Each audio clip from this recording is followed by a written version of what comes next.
You are joining Making a Difference with Melissa Clark, a new show that shares the compelling stories and voices of well-known and everyday people who change the world in big and small ways.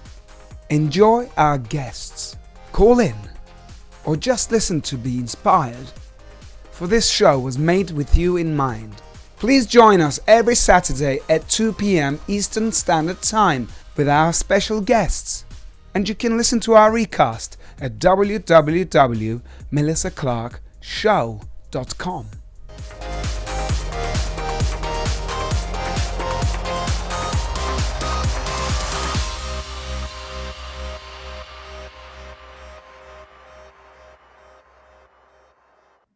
Hi, thank you so much for joining us here on Making a Difference. I'm Melissa Clark. You know, whenever I have a chance to interview a fellow animal advocate, I get so happy because we discuss the same passion, the love, care, and well-being of animals. Dr. Pamela Mills is not only an animal advocate, but her and her husband are on the board of SAVE, a nonprofit no-kill homeless shelter. Dr. Mills is a retired homeopathic physician and author. Her book, At Home in Princeton, Entertaining with Four Paws, is an amazing table read, which includes how to entertain and delicious recipes. Dr. Mills was recently featured in Preferred Health Magazine's Best in Medicine, edition 2020. Please head over to preferredhealthmagazine.com and subscribe today. You can request a copy of the book at patientpreferredphysician.com. Enjoy.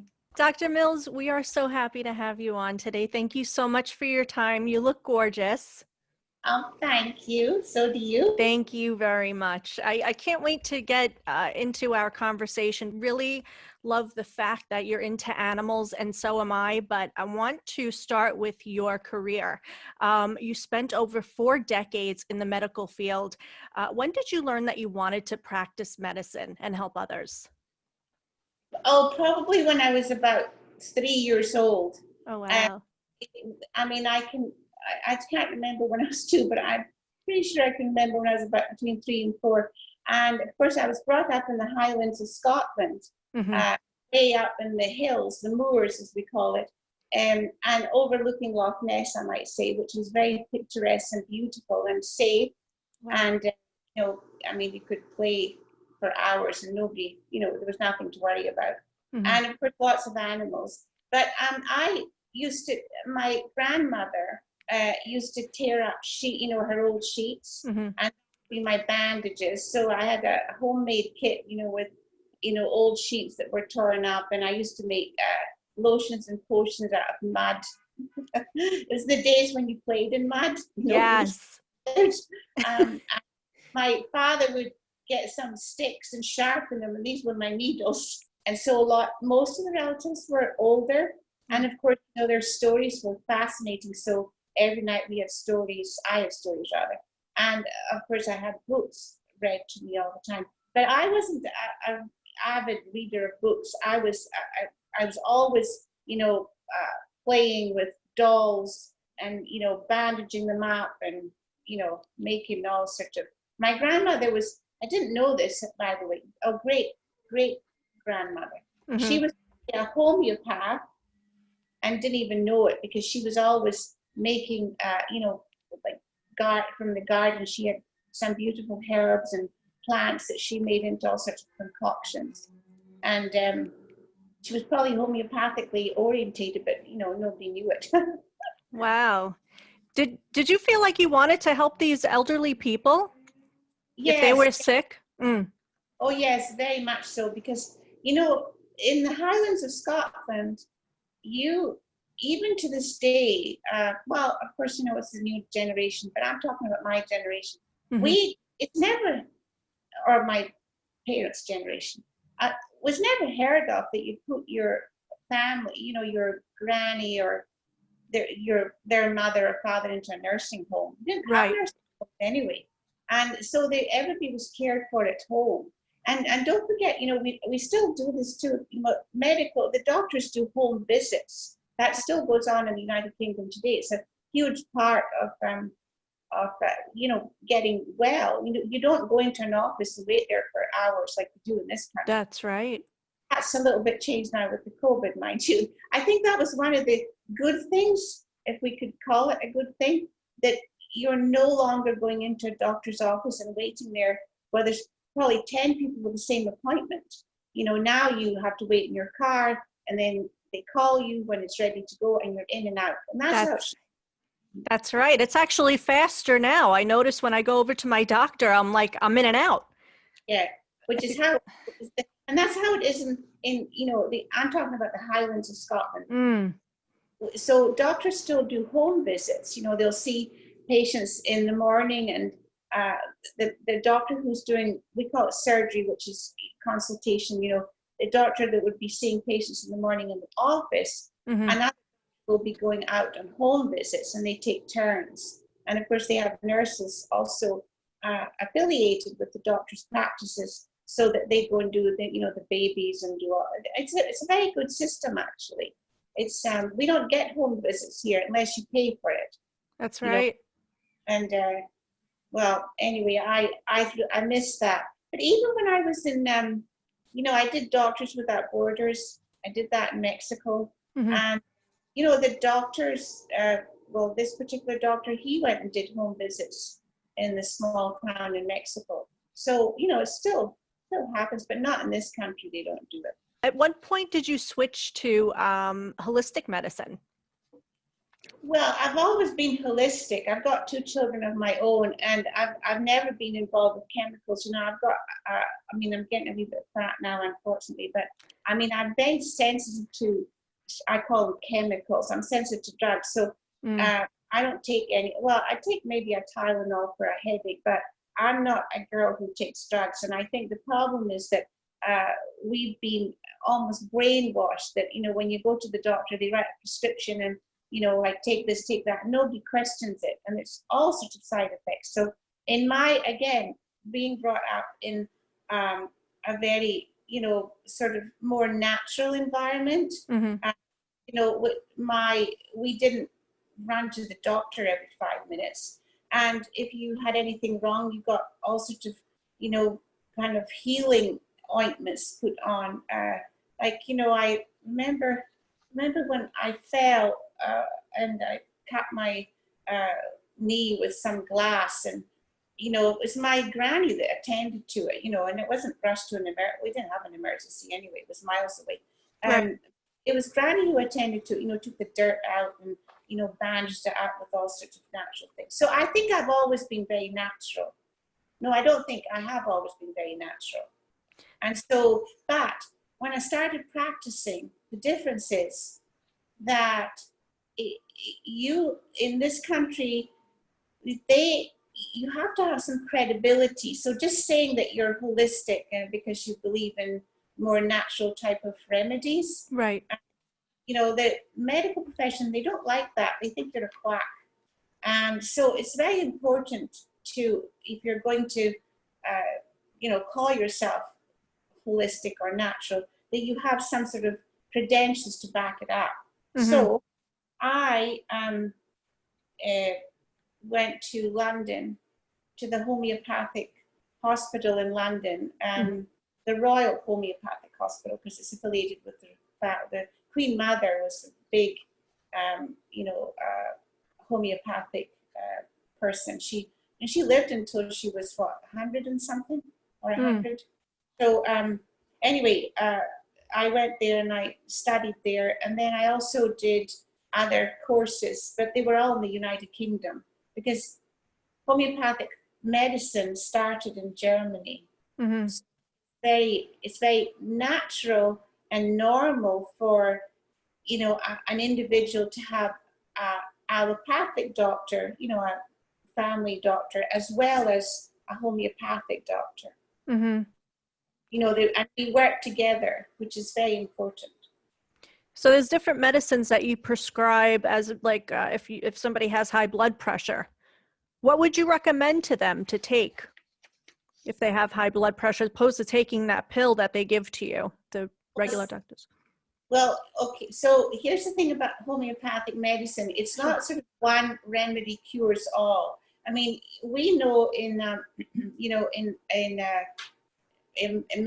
what I call them chemicals, but in the medicine it's prescribed normally for high blood pressure. Right. You get a list of all the things that that you take this at a certain time, and you take it, then you get your blood tested and what have you. In homeopathic medicine, you have to take the history of the patient really well. I mean, the doctors. So I'm not slamming doctors because I love doctors. I love medicine. Sure. So this is not anti. It's just that I think that people are not taking the time to understand the patient. That's what I'm really getting at. In homeopathic medicine, you can't just walk in and say, "Oh, you've got high blood pressure. All right, take this, take that." It probably takes a good well, from my point of view, because I'm quite thorough, it would take me 45 minutes to an hour with each patient. Right. To understand, not just they have high blood pressure. Why do they have high blood pressure? Is there some times in the day that it's worse? Is it blah, blah, blah? You go into an awful lot of things, which doctors don't do that. You get like a 3-minute appointment, in, out, in, out. That's right.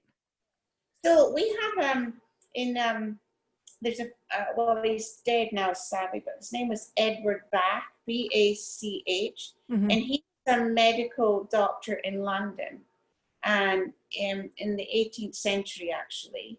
And he was fed up of his colleagues not identifying certain patterns with patients who were not getting better. When we're talking about ago. And so he decided to look at plants, and he's hailed as, I don't know if you've heard of it, but BAC, Bach remedies. And they're all plant. He did it himself, and I think it was about 26 different types of plants that he actually researched in his own garden. And I'm pretty sure it's about 26 or so different personalities. And if you look at somebody, see now today, because I've been doing it for so many years, I can actually look at, once I speak, probably to you as well, but I won't do it now. But as I speak to you a little bit and ask you a few questions, I could probably pinpoint your personality.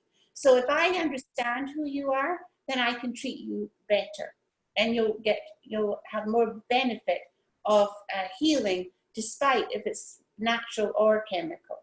But if you don't know the patient and you just shove something, take this, take that, Right. it's not good medicine. It really isn't. So that's why I love natural homeopathic type medicine, because I really understand the patient. Mm. I understand the remedy that I give for that. And again, remedies don't, sometimes they don't act, over like in a couple of, like you take a Tylenol, Mm-hmm. and probably within about maybe 15 minutes or so, your headache's probably going to be okay. Right. Homeopathic medicine doesn't work that way. You have to sort of do a little bit more accumulation. But for emergency situations, it does work very quickly. There's a Edward Bach did a remedy. It's called Rescue Remedy. Mm-hmm. In Rescue Remedy, there's 5 plants, and I've seen that work really most efficiently. And there's another one. So if you're in shock, like we have 5 dogs, so I'm always giving them Rescue Remedy. They've come out with one for pets now, but Wow. you can just give them this natural, the one I give. But for example, when you're going through if you lose a pet, which is, oh God, Oh God. but if you lose anything that you love, Yeah. but there's a remedy called Ignatia, which is Ignatia, Ignatia. Mm-hmm. And if you give that remedy when you have that terrible feeling of, well, first of all, there's the 5 stages of grieving. Well, Yes. but in the initial, you're in shock and you're denial, and then all the other things. But if you give Ignatia, that you can't believe how that helps the individual. I've seen it firsthand. Really? When my my parents died, I took it, and it's not that it cures your grief, by the way, because you're going to be sad, but it just helps you cope a wee bit better. Wow. So it's like a natural calming Yes, remedy. natural. the plant's Ignatia. It's another name to it. It's Latin. Sorry, I can't remember. But and if you look at plants, so I'll tell you as an example, I'm a pulsatilla. Because I'm quite sensitive. I cry. And my way of reducing stress is to cry. I don't need to take pills. I just have a good ball. Right. And then once I cry, I feel a bit better. But if you look at and I'm quite sensitive. And so if you look at the plant, pulsatilla, it's a beautiful plant. It opens, it's got a nice bloom. But if you touch it and it doesn't want you to touch it because it's maybe upset, it will close up immediately. Really? And that's what pulsatillas do. When I'm upset, I go off, on my own. Yeah. I don't want to speak to anybody. I don't want people fussing me. Yes. Leave me alone. That's what the plant does. So that's what I respond very well. And I've got a dog that I give pulsatilla. She's like me. She's very sensitive. Well, you have, I love that so much. I was just watching a program about how plants are alive and they have feelings. Oh, they do have feelings. I love it. Yeah, no, there's lots of studies about that too. No, I love, we have a few in our garden here. I love plants. Don't forget that years ago when one studied medicine, where did you get your lectures in pharmacology? It wasn't from, a pharmacist. You went to the botanical gardens. Right. Botanists would take you through the plants, and that's how you were taught how plants healed. And they do heal. What about foxgloves? That's digitalis, for your heart. Right. So I'm much into that. Very much into that. I like that very much. I like you even more now. There are several holistic remedies that can be beneficial for stress and anxiety, and specifically in the grieving process, as Dr. Mills mentioned. One of them is Agnesia Amira, and the company is Byron, Boiron. Please always contact your homeopathic practitioner or medical physician before consumption. I liked you from the very beginning. Now I love you. I want to talk about your animals. So you have Michelle, Gracie, Lady, Bella, and Lola. How is it having five dogs? What kind of dogs are they? Are they all the same breed? They're English setters except for Gracie. She's a Maltese Lhasa Apso.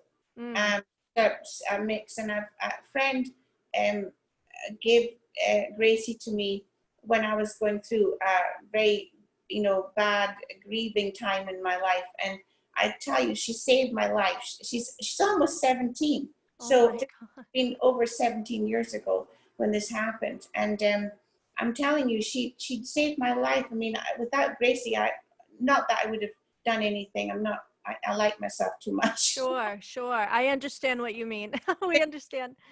I was very sad, and I never thought I could, face anything. But she's been amazing, and she's 17 now. And she's not. She's 17 in October, and she's quite fragile. But she's still going okay. The Malteses live a pretty long time. My cousin has one, and she's 17. He's 17 as well. So Maltese has a nice lifespan.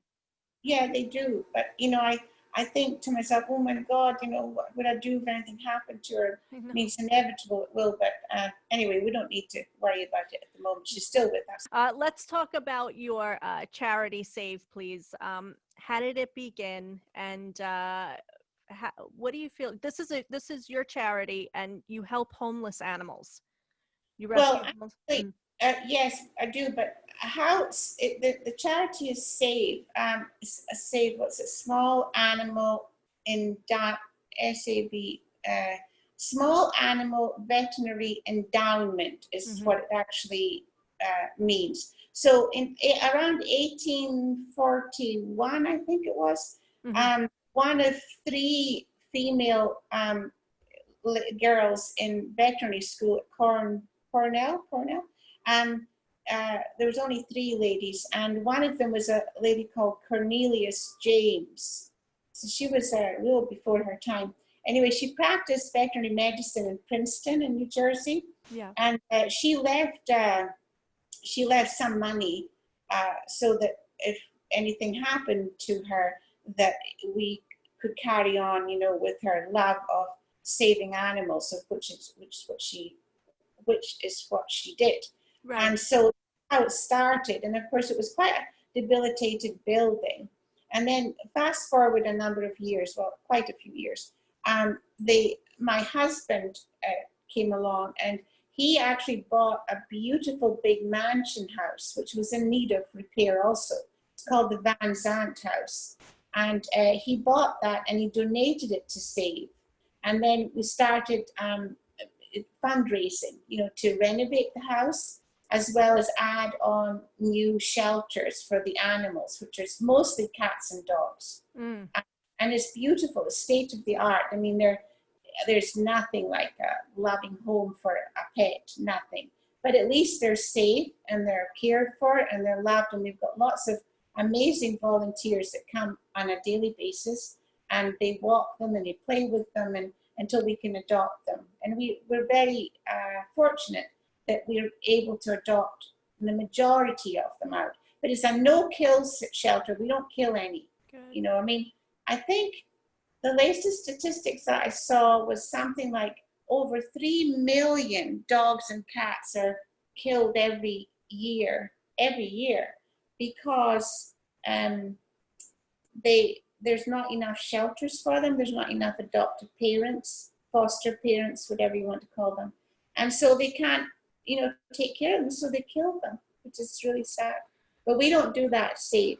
We keep them, and some of them come in not the best shape. Right. Because they've been abandoned and people don't care. And I just don't understand that. But it's a fact of life. So we do at Save, we try and do a lot of education programs, you know, to the schools, Mm-hmm. you know, try and introduce the animal, the caring of animals, how important it is, because, you know, animals save lives. Yes. So that's how Save started. And then we've just continued along with many other people to raise money, but it's difficult. All charities are having difficulty, you know, getting money. Right. Be passionate about it. So I decided, well, what could I do that maybe would be different? So that's why I decided to do my book. You know, the book I did, Entertaining with 4 Paws. Yes. We're gonna. We have 5 now, but the time we're going to get into that because this book is amazing, and it talks about entertaining as well, which I love. You know, you're the jack of all trades. You do it all. If we can just go back to the animals, because I believe that it's important for the listeners to understand, what are the conditions when these animals come in? What do these people do to them? Well, oh my golly, some people they just dump them, you know, they just throw them in a bag and throw them out of a car. And then some, you know, nice person comes along and finds them and, you know, takes them, and if we can save them. I mean, sometimes some animals are dead before we can do anything, being suffocated. Some people they have an animal and they just don't take care of it. So the animal is in really bad shape nutritionally, like they don't get fed, or they get beaten up. You know, a lot of people, you know, really hit them, they hurt them. We have a dog, our dog Lady, she was badly abused. I can't even begin to think what was done to her. Wow. But she was very badly abused. And she came from supposedly a reputable breeder. And you know, anyway, it's another story. But we took her. She was 11 months, but she's now 4. I think she's 4.5, and she's now just starting to trust. But you know, once an animal's been beaten up like that, they're very frightened of everything.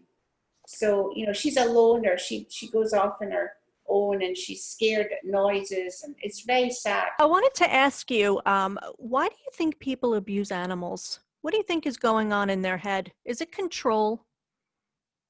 I think sometimes it's control, and sometimes, you know, we have a lot of very strange, sick people out in our society today. Mm-hmm. And it's almost like they don't feel that animals have any feelings. And so they just give them a wallop or hurt them or kick them. I mean, I've seen people kick animals, and I tell you, I took up a stick. One time I saw that happening. I maybe shouldn't say this. I'm not violent, by the way. No, But it's okay. Yeah. if you're going to hit an animal, so I found a stick and I just walloped the person. Good. I Good. had to give them a wallop. But the thing is that there's a lot of, I don't understand it. It's the same with children. I've seen a lot of children badly abused. In my day, this is years ago. I mean, it makes me sick even thinking about it. But Yeah. they still do it, and they used to burn the little feet of these babies with cigarettes. And you think, well, why would you do that to a child? And I think a lot is to do with control, but a lot's to do with it. There's a lot of sick, nasty people. There's a lot of beautiful people, but there's a segment of really horrors out there. Anyway, I have a solution for people who do that. I think they need to boot camp, They have a lot of anger inside of them that they need to let out. Yeah, but it's partly, a friend of mine just rescued a dog in Philadelphia, and that poor little dog was dumped in a dumpster. I mean, just a teeny weeny dog.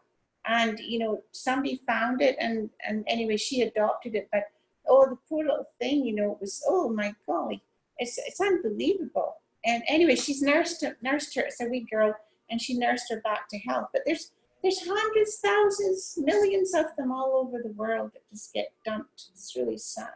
It really is sad. I saw the other day a beautiful German Shepherd, 5 years old, just developed allergies, and they let go of the animal, and they were going to take the animal over to a no-kill. So Zanis, another shelter that we know, went, and took the dog in because they were no-kill as well. So I think it's It's, sometimes too, there's sometimes older people that have pets. And I think this is also so sad because the person has to go into a nursing home because nobody's there for them. And the nursing home won't allow their dog to go in. That would be one thing that I would like to work on. I don't see any reason they can't. But, I know there's other factors involved. But the point is that, you go into these nursing homes and that's really the end of you. And you your animal with you, so they have to give the animal up. And, right. And that's sad for the poor animal because there's separation anxiety that goes along with that. Mm-hmm. And it's just, I mean, I can't bear to be without our dogs. They're my comfort. Of course. I want to get over to the pets in hospital. We're going to get over to that in a little bit, but I want to just ask you, what would you tell somebody who is thinking of abandoning their animal? Well, if they're abandoning it because they decided they didn't want it anymore, I think that's disgraceful. Yeah. But I mean, I have to be, nice, I suppose. I would say that they need to take it to, need to take their little baby to a proper no-kill shelter. Mm-hmm. So that little dog or big dog has the chance of, I guess, another chance in life. Yeah. But definitely not to dump it and leave it. Just, when we had the COVID thing in the beginning, people were throwing their animals out because they were saying it was transferring the infection. I would never do that. I'll just take my chances. That's right. Yeah, so they had a lot of abandoned animals just roaming around. You can't imagine your poor little thing. Anyway, I would really strongly say to find a no-kill shelter and take the animal to that place so that they can get another chance. Yeah, we're going to put up your address for SAVE. Where are you located? Where is the facility located? It's Skillman, Skill, Skillman, New Jersey. Jersey. Okay. Yes, so it's SAVE Skillman, New Jersey. is that all you need, or do you need anything? Yeah, I'm going to put everything up for you on my website. So if you guys are looking, if anybody's looking to rescue a beautiful animal, please head over to the Mills's place and I'll put everything up. So thank you so much for that. Let's talk about your book, Home in Princeton, Entertaining with 4 Paws, but now you have 5. That's so great. When did you decide to write this book and why? Well, it's a couple of years ago. So I decided to write. Well, I'm quite good at writing, though I say it myself, because I used to write a lot as a child. English has always been my favorite, subject. But also I used to write for medical magazines way back in the day.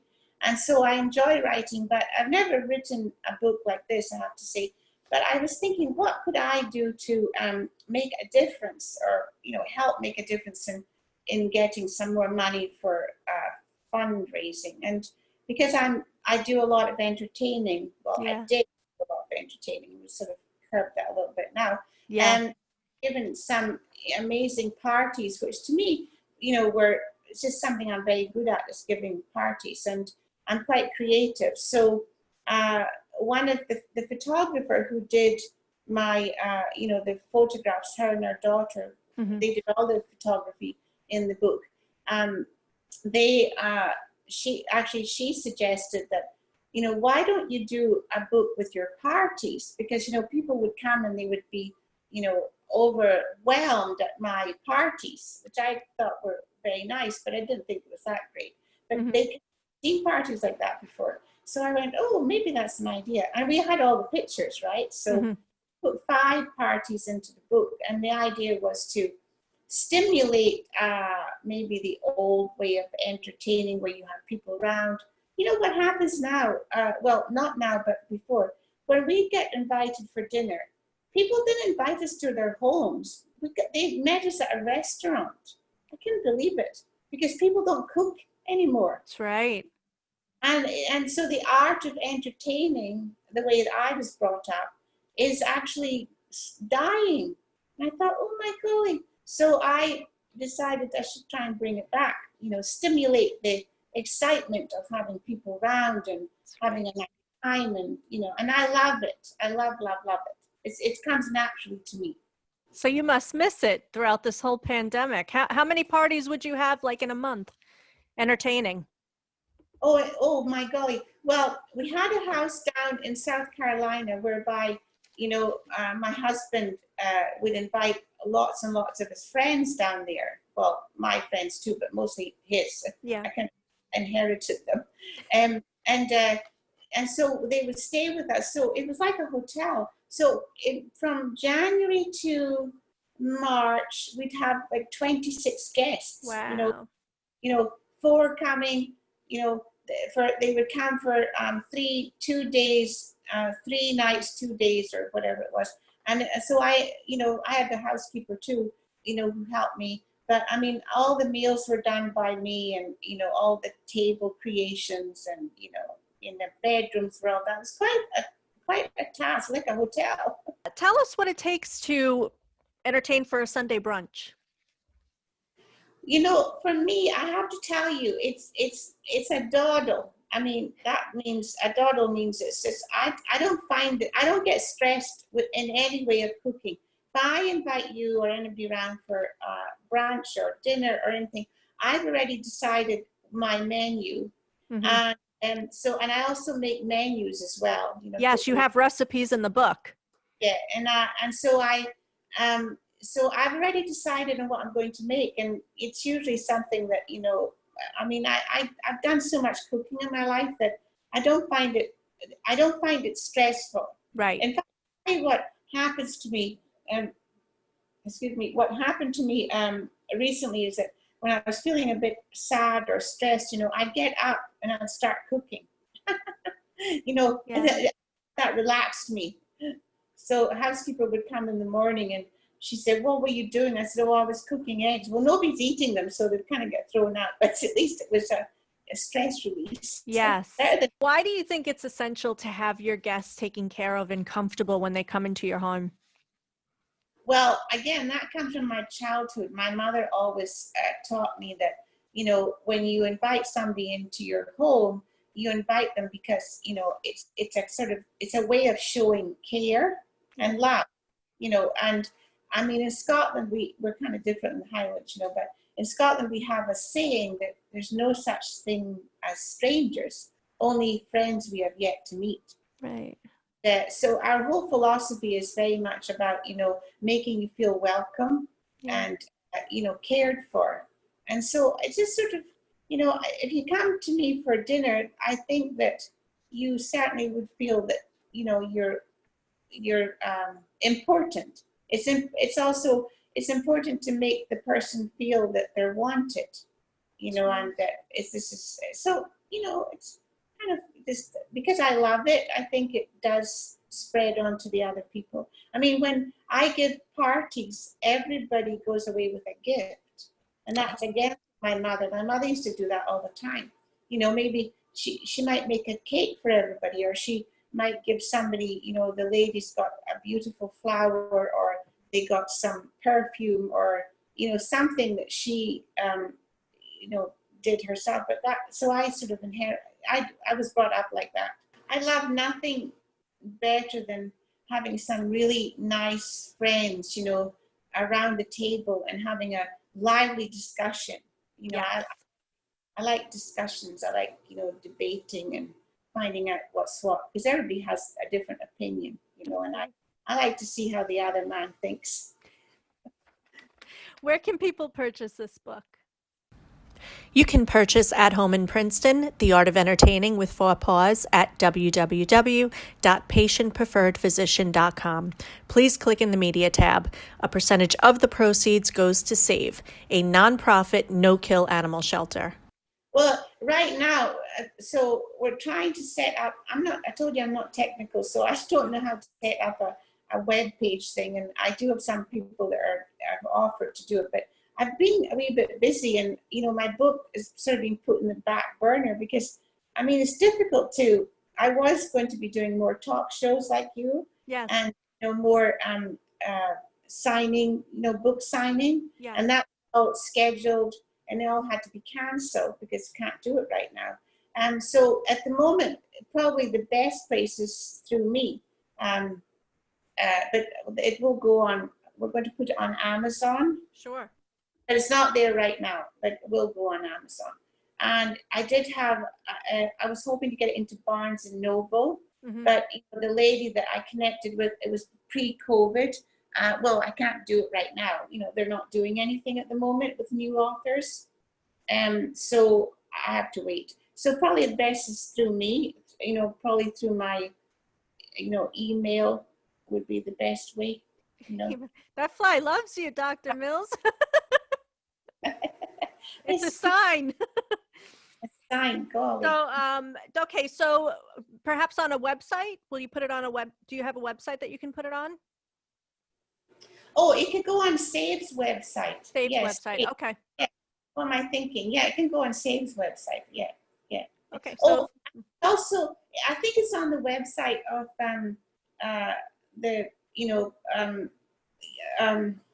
what's it? Preferred Health magazine. It's on Preferred Health. Okay, so have everybody head over to Preferred Health magazine, and you can get the book there. You could purchase the book there.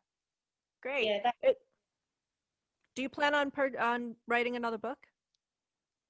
Yes. Well, I had a couple of things that I was working on, and now to focus on it.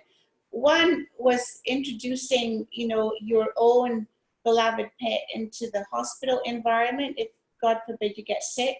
Yes. I know we have therapy dogs, which, are marvelous and amazing, but I had met with the CEO, Barry Ravner, at Penn Medicine, and again, before COVID, and convinced them that we should, try, do something about bringing your own animals, particularly dogs at this time, into the hospital. And he was working on that and thought it was a very good idea. So we were going to do a big, project. I did a photo shoot, and I sent you some pictures.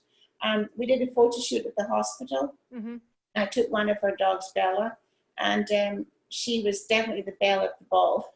People just adored her. Of Oh, course, the wonderful thing about Penn Medicine is that it's all private rooms. right, I suppose, I'm old fashioned, we don't all have, in Scotland, we're not all private rooms, we're still Florence Nightingale, right. so it would be pretty difficult to get your dog in there. But in this country, you're quite fancy, and they have, what you call it, private rooms. So I think the plan was that you couldn't just walk in with your dog, you'd have to pre-arrange it, with the staff. Right. I'd like to take, the dog in from X hour to X hour. And I think as long as it's pre-arranged, it wasn't going to be a problem. And of course, if you wouldn't take your dog in if it had any infection. I mean, somebody said to me recently, oh my God, sometimes dogs are dirty. I said, have you ever seen people? People Yeah, are, I would rather have a dog than some people I've seen walking around. that's right. That's right. So dogs, dogs don't bring in germs. People bring in germs. How do I you mean, think that would be for the healing process for the patient? oh my golly, that would be we already have so many studies on how dogs heal and comfort. And particularly during this COVID-19, where, people are locked in, there's nothing nicer than having the comfort of an animal that has unconditional love for you.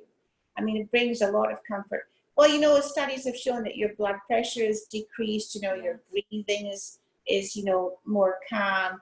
I mean, you're just altogether a happier individual when you see your own baby. I mean, Yeah. that you get from an animal is quite incredible, And there's so many studies out there that shows, that's why my sort of other little offset of Save was, because remember the Save is not my charity. It was started with what's her name, Cornelius James, and so it's a non-profit organization. Right. But I sort of did an offshoot because when I was thinking of the second book, I was thinking about the importance of animals and how they heal you and what they do. Mm-hmm. Example, look at autistic children. They're finding that autistic children are their behavioral, traits are improved when they have an animal. They read. There's a school that they're bringing some animals into, dogs into, and the child reads to the dog. So great. Yeah. And all the other things that go along with it. So that's what it says. Save a dog, save a life. That's what I'm all about. Absolute. I love when my dentist actually lets me bring my own dog in because I'm petrified of the dentist. That's the one thing I don't like. So the dog is able to sit on my lap. I wish more people would do that, at Well, the, that's mm. fantastic. I love that. Yeah, see, no, I would take, I love that. I need to, it's just, there's such a comfort. Well, and of course, a lot of people, if you go back in history, not that long ago, by the way, look how many people who were locked in and couldn't travel because, they couldn't see, they're blind. Now Yes. look at people who are blind. You see them walking in airports, with their service dog. Yes. They're out and about, they're traveling, they're enjoying life. And so that's what animals do. The power of healing is indescribable. And why people would be so cruel, we can train dogs. Did you see that recently? Actually, I was quite excited about their training. They're just starting trials on training dogs to sniff out COVID-19. Oh, really? Yeah, that just because I'm very on top of what's happening in the animal world, and in I have a friend who works in India, and they're starting. Well, they've been doing it for a while, but there's dogs that are starting to sniff out malaria. So can you imagine, getting that in a child? You save a dog, save a life. Right. So Well, stop. dogs can actually sniff out cancer. Yeah, sniff out cancer. And, of course, with people who are diabetic, they can actually let the patient know that they're going into a hypoglycemic coma before they even get there. Wow. Their training. There's so much. They do so many wonderful things. I mean, we need to really treasure them Yeah. and really take care of them and not hurt them. And I think that these puppy mills should be absolutely, I mean, they need all to be closed down. It's getting worse and worse, particularly now. People want more money, so they just breed them. Oh, it's disgusting. Oh, God. Isn't it? Can you define what a puppy mill is and what they do there? A puppy mill is a place which is usually filthy, disgusting, the ones I've seen, whereby they'll get, some female dogs. Sometimes they only have one or two female dogs, and they will breed that dog, till it dies, and they can't breed it anymore, and the poor dog, might have 5 or 6 or 7 puppies, and then they wean them at 6 weeks, which they shouldn't do. And there's people out there waiting for them and buying them. They're in filthy conditions, and the people who are breeding don't care about the dog. They don't care about any of the dogs. They just care about money. Some of those dogs are fetching, $1,500, $2,000, $2,500 per dog. And so when the dog can no longer breed, they just let it die. I mean, there's just so many horrible things, but puppy mills should not be allowed at all. And if they do find them, they usually just slap the person in the wrist and say, oh, you can't breed dogs or be near a dog for 6 months or a year. Well, they don't care. They're just going to do it all over again. And stupid people buy them. That's right. But those dogs are my friend actually, where is she? Somewhere in the States.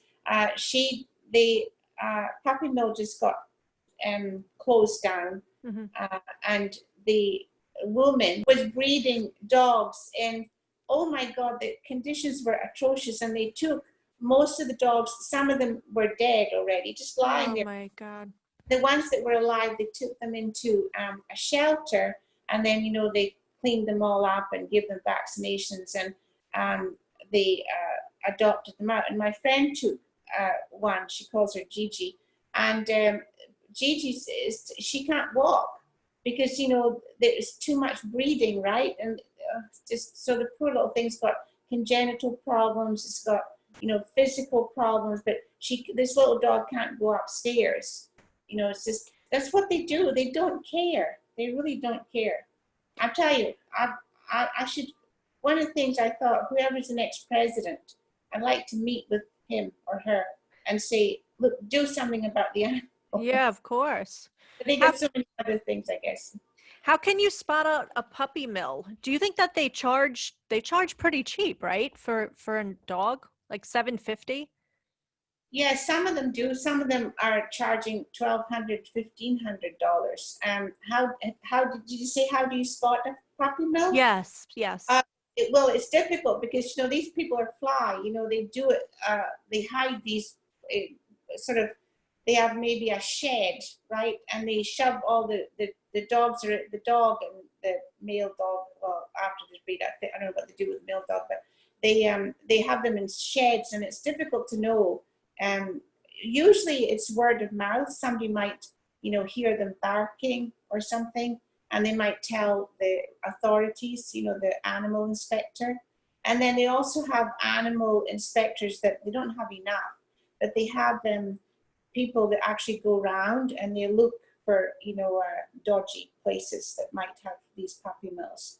But a lot of them are very sneaky. They're not sort of out in the open because, they don't want to be caught, right? Because it's their money making. That's And then right. you've got idiots who do breeding in their home, and the home is filthy, it should be condemned. But some of the animals are in very, very poor shape, and they die because, that's their whole, I mean, if you're going to breed, do it properly, but they don't know it. They don't have a clue.